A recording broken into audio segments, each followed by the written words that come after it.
भोला बाबा काहे, भोला बाबा काहे, भोला बाबा काहे, भोला बाबा काहे, भोला बाबा तू मचवला तबाही, केहू बाचल केहू नाही। भोला बाबा तू मचवला तबाही, केहू बाचल केहू नाही। ऋषिकेश केदारनाथ करे गैले यात्रा, तब काहे भइल बाबा इतना बड़े खतरा। ऋषिकेश केदारनाथ करे गैले यात्रा, अब काहे भइल बाबा इतना बड़े खतरा। आज हमरा के हो, आज हमरा जवाब तुझसे चाही, केहू बाचल केहू नाही। आज हमरा जवाब तुझसे चाही, केहू बाचल केहू नाही। भोला बाबा तू मचवला तबाही, केहू बाचल केहू नाही।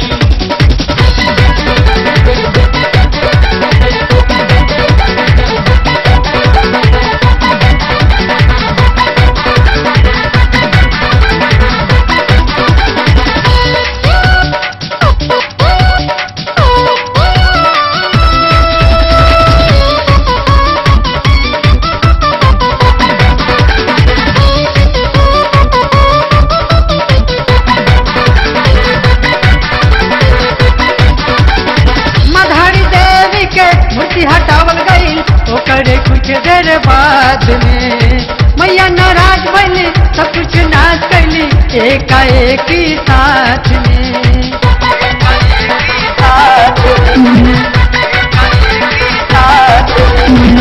मधारी देवी के मूर्ति हटावल गई ओकरे कुछ देर बाद में, मैया नाराज भइली सब कुछ नाश कैली एकाएक ही साथ में। नितवा सब देश के खा जाइए हो बेच के, नितवा सब देश के खा जाइए हो बेच के, रउआ के सबके समझाई।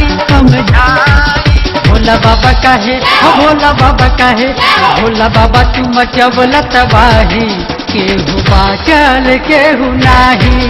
भोला बाबा तू मचवला तबाही, केहू बाचल केहू नाही। भोला बाबा तू मचवला तबाही, केहू बाचल केहू नाही।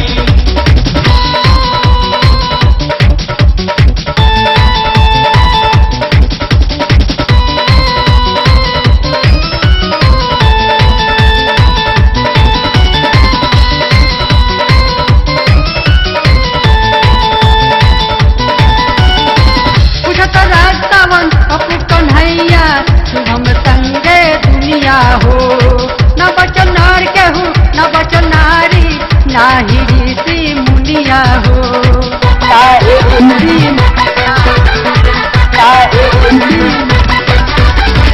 पूछत राजतावन अपू कन्हैया, शुभम संगे दुनिया हो। न बचल नार केहू, न बचल नारी, नाही ऋषि मुनिया हो। दुखिया गरीब का कैले कसूरबा, दुखिया गरीब का कैले कसूरबा, अरजी न ज्यादा हमर खाली। भोला बाबा काहे, भोला बाबा काहे, भोला बाबा काहे, भोला बाबा काहे, भोला बाबा तू मचवला तबाही, केहू बाचल केहू नाही। भोला बाबा तू मचवला तबाही, केहू बाचल केहू नाही। ऋषिकेश केदारनाथ करे गैले यात्रा, तब काहे भइल बाबा इतना बड़े खतरा। ऋषिकेश केदारनाथ करे गैले यात्रा, तब काहे भइल बाबा इतना बड़े खतरा। आज हमरा के हो, आज हमरा जवाब तुझसे चाही, केहू बाचल केहू नाही। आज हमरा जवाब तुझसे चाही, केहू बाचल केहू नाही। भोला बाबा तू मचवला तबाही,